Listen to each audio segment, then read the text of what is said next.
हिमालय की पावन वादियों में जहां बर्फ से ढके पर्वत आकाश को स्पर्श करते हैं, वहीं माता पार्वती भगवान शिव के साथ कैलाश पर्वत पर निवास करती थीं। माता पार्वती अत्यंत करुणामयी, स्नेह से परिपूर्ण और सृष्टि की जननी थीं, किंतु उनके हृदय में एक खालीपन था।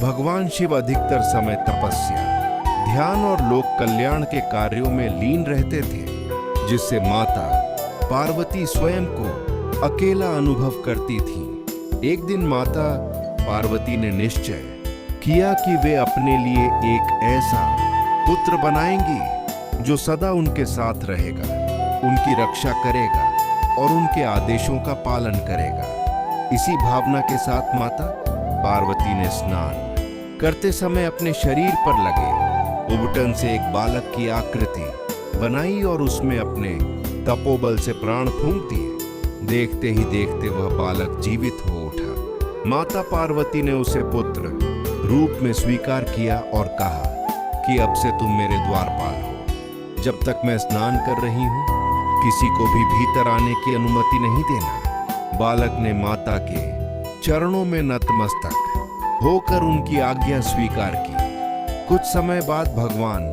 शिव कैलाश लौटे और उन्होंने द्वार पर उस बालक को खड़ा देखा। शिवजी ने भीतर जाने की अनुमति मांगी, किंतु बालक ने माता की आज्ञा के अनुसार उन्हें रोक दिया। शिवजी को यह अपमान प्रतीत हुआ और उन्होंने अपने गणों को आदेश दिया कि इस बालक को हटाया जाए, किंतु वह बालक असाधारण शक्ति से परिपूर्ण था। उसने शिव गणों को परास्त कर दिया।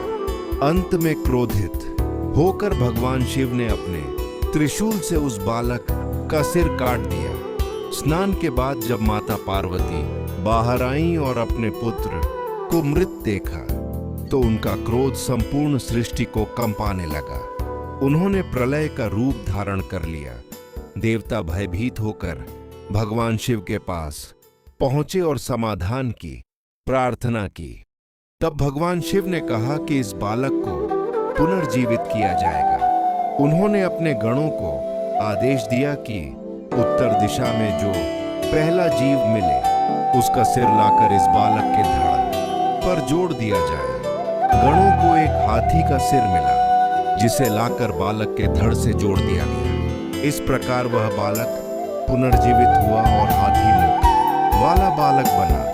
भगवान शिव ने उसे वरदान दिया कि आज से यह बालक गणों का अधिपति होगा और इसका नाम गणेश होगा।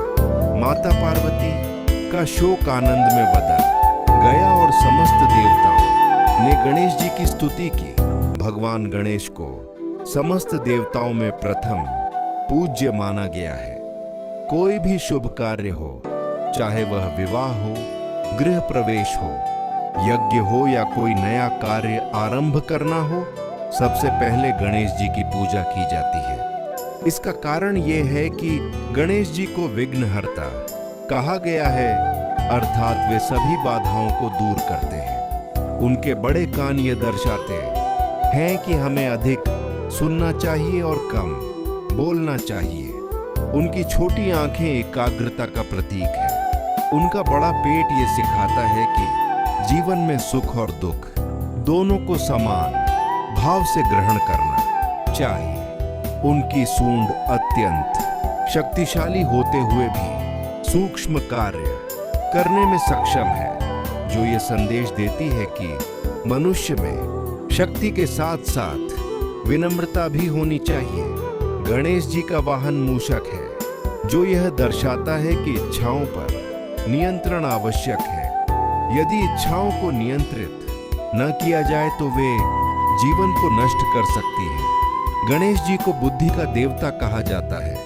वे विद्यार्थियों के लिए विशेष रूप से पूजनीय हैं। मान्यता है कि जो विद्यार्थी सच्चे मन से गणेश जी की आराधना करता है, उसकी स्मरण शक्ति तीव्र होती है और वह ज्ञान में प्रगति करता है।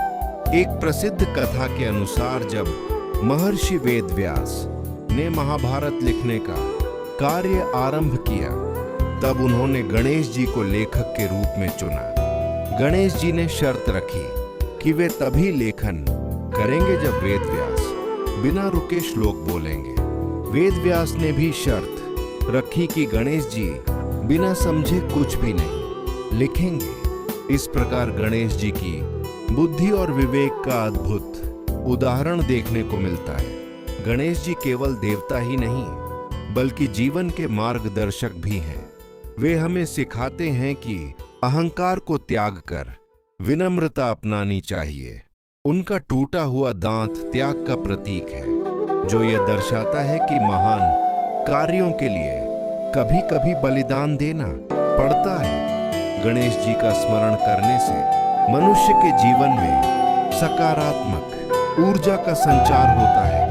बुधवार के दिन विशेष रूप से गणेश जी की पूजा करने से बुध ग्रह मजबूत होता है और व्यक्ति की वाणी, बुद्धि और व्यापार में उन्नति होती है। बुधवार का दिन भगवान गणेश को समर्पित माना गया है। इस दिन हरे वस्त्र पहनना, हरे रंग की वस्तुएं अर्पित करना और दूर्वा चढ़ाना अत्यंत शुभ माना जाता है। दूर्वा गणेश जी को अत्यंत प्रिय है और यह शुद्धता व समृद्धि का प्रतीक है। बुधवार को गणेश जी की पूजा करने से मानसिक तनाव दूर होता है और जीवन में स्थिरता आती है।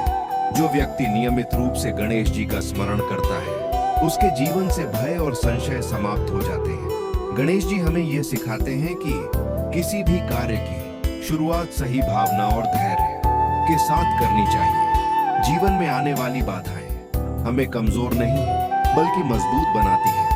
यदि हम गणेश जी के बताए मार्ग पर चलें, तो हर समस्या का समाधान संभव है। गणेश जी का स्वरूप यह भी सिखाता है कि बाहरी सुंदरता से अधिक आंतरिक गुण महत्वपूर्ण होते हैं। उनका हाथ आशीर्वाद मुद्रा में रहता है, जो ये दर्शाता है कि जो भी सच्चे मन से उनकी शरण में आता है, उसे कभी निराशा नहीं मिलती। गणेश जी की आरती, मंत्र और कथा सुनने से वातावरण शुद्ध होता है और नकारात्मक शक्तियां दूर रहती हैं। आज के युग में जब मनुष्य तनाव, प्रतिस्पर्धा और असंतोष से घिरा हुआ है, तब गणेश जी की शिक्षा और भी अधिक प्रासंगिक हो जाती है। वे हमें धैर्य, बुद्धि, संतुलन और करुणा का मार्ग दिखाते हैं। यदि प्रत्येक मनुष्य अपने जीवन में गणेश जी के गुणों को अपनाए, तो समाज में शांति और समृद्धि स्वतः आ जाएगी।